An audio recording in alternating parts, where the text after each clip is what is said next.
Want to capture sunspots or record the 2026 eclipse but not sure how to set up filters, tracking, and exposure? In this episode, I'll break down solar and eclipse imaging using DWARFLAB telescopes into simple key steps. Hi everyone, welcome to DWARFLAB Academy. I'm your host today, Claire. First, thanks so much for all the likes and comments in our recent tutorial video. Today, we'll bring two topics together. First, how to capture the sun using DWARFLAB smart telescopes. And second, how to prepare for capturing the solar eclipse on August 12, 2026. This total solar eclipse will pass near Greenland, Iceland, and Spain. For observers in Europe, this eclipse is especially meaningful. It will be the first total solar eclipse visible from mainland Europe since 1999. If you plan to observe from Spain or somewhere near the path of totality, there's one more thing to keep in mind.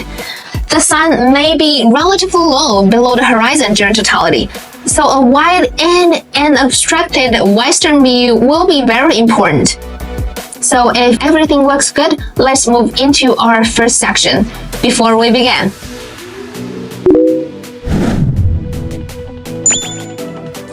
make sure your app and device firmware are updated to the latest version. Before capturing the sun, the most important thing is safety. Never point the telescope directly at the sun without a solar filter. Then place DWARF on a stable, flat surface or on a tripod. If you plan to record outdoors for a long time, prepare a high-capacity power bank and a longer Type-C charging cable. On eclipse day, water, hat, umbrella, solar viewing glasses, and a small stool can also be very useful. If you haven't chosen your observation location yet, you can use websites such as Time and Date to see the exact timings of this event, which can be very important for they help you decide when to remove the filters, when to prepare parameter changes, and when to simply enjoy the view. I'll also put the website link in the description. Alright, enough talking, let's jump right into Let's Capture. After the connection is complete, we enter the shooting interface. On this screen, we can see the live preview, joystick, mode switch, parameter panel, and the capture button. Next, switch to solar system mode and select sun. Now the app will enter the solar imaging workflow and remind you of the filters. Now, read the bottom prompt. We know before tracking starts, we need to locate the sun first. Here, we used a wide-angle view to find the sun's general direction and double-type it to quickly turn to it. Then use the joystick to slowly adjust the telescope direction. Our goal is to roughly place the sun inside the telephoto frame. It doesn't need to be perfectly centered at the beginning. As long as the sun appears in the telephoto view, track will help detect and center it more precisely later. Now let's tap track. The device will automatically detect the sun, center it, and start tracking. During this process, the view may briefly pause or readjust. This is part of the device repositioning and is normal. After a short moment, the sun will stay stable and in the center of the frame. If the view is not clear enough, you can fine-tune the focus manually. The sharper the edge of the sun looks, the easier it is to see sunspots. If you are using DWARF 3, you can switch between one-time and two-time view here. The one-time view gives you a wider field of view, which is good for viewing the sun. The two-time view is cropped, so the sun appears larger. Now let's move into capture method and parameter settings. Let's first introduce this part of interface. You can choose the capture method based on your goal. If you want a stacked image of the sun, choose photo. If you want to take many photos continuously, choose burst. If you want to record a continuous view, choose video.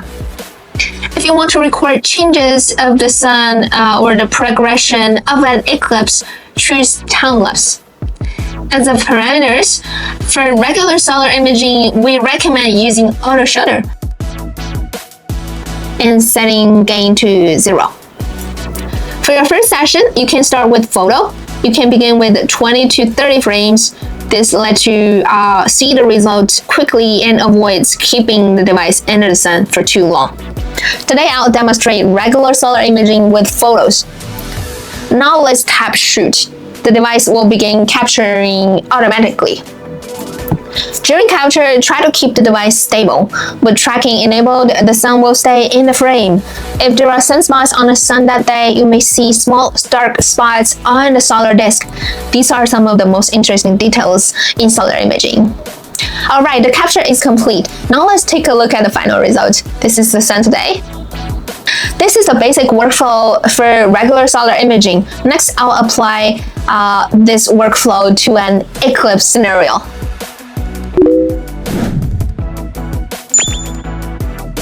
On August 12, 2026, your shooting strategy will depend on your location. If you are in the Penumbra region, you will see a partial eclipse. Part of the sun will be covered by the moon, but the sun will not disappear completely. If you are inside the umbra or the path of totality, you will experience a total solar eclipse. There will be a very short, unforgettable totality phase. During totality, the bright surface of the sun is fully covered, and the solar corona appears around the black lunar disk. Near the beginning and the end of totality, you may also see the diamond ring effect and Baily beads. If your location only has a partial eclipse, the overall workflow is relatively simple. You can basically follow the regular solar imaging workflow we just showed. If you want to record the full partial eclipse progression, time-lapse is a very good choice. An interval of 30 to 60 seconds is usually enough. If you want a denser sequence, you can shorten the interval depending on the storage space. If the eclipse lasts about 4 to 5 hours, the resulting footage should usually remain manageable. For parameters, we recommend using auto shutter or auto exposure with gain set to 0. White balance can usually be set to auto. If you want the sun to look more yellow or orange, you can make the white balance slightly warmer. Of course, you can also adjust based on cloud, atmospheric transparency, and your personal preference. That is the shooting strategy for the partial eclipse zone. Next, let's move into more complex and exciting workflow for the path of totality. If you will observe from inside of the path of totality, you are very lucky. If your goal is to record the whole event steadily, you can keep the filters on throughout this event. You can use settings similar to the partial eclipse workflow and record the sun being gradually covered and then returning.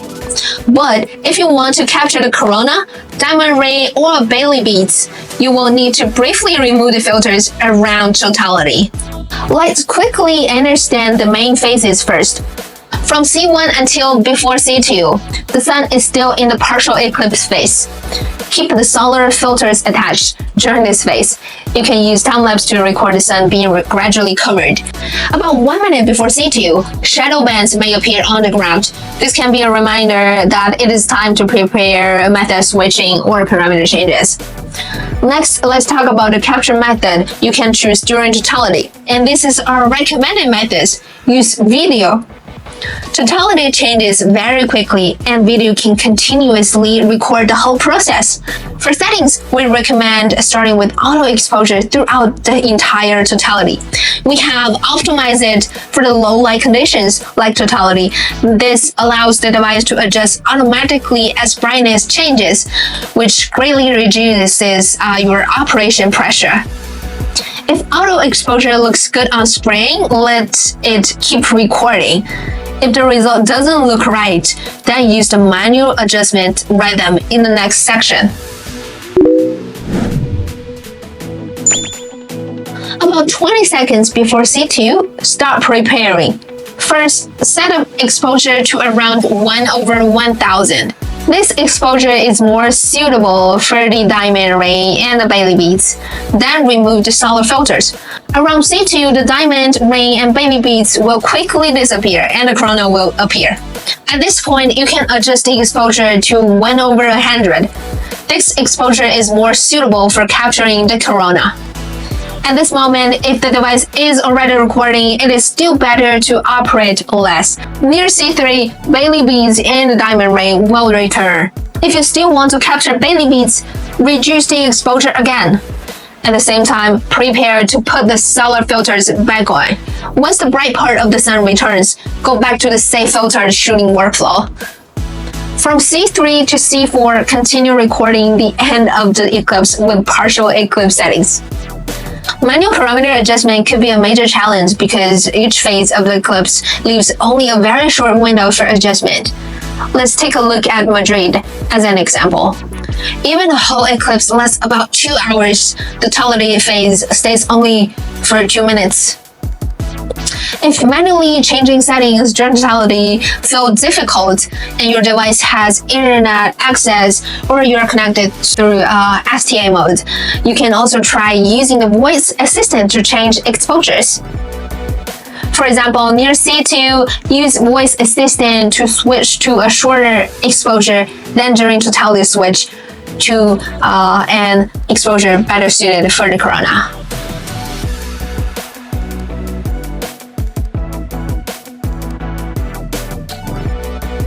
Alright, let's quickly recap. Alright, that's our tutorial for solar imaging and the solar eclipse. Whichever approach you choose, don't forget to practice ahead of time. Also remember to check the weather, fully charge your device, and prepare for enough storage. If you capture the solar eclipse or anything interesting at all, don't forget to share it with us. Your work might even get selected as a DWARFLAB pick. I will also continue sharing more tutorials and useful tips in this channel, so if there is anything specific you would like to see next, feel free to leave a comment below.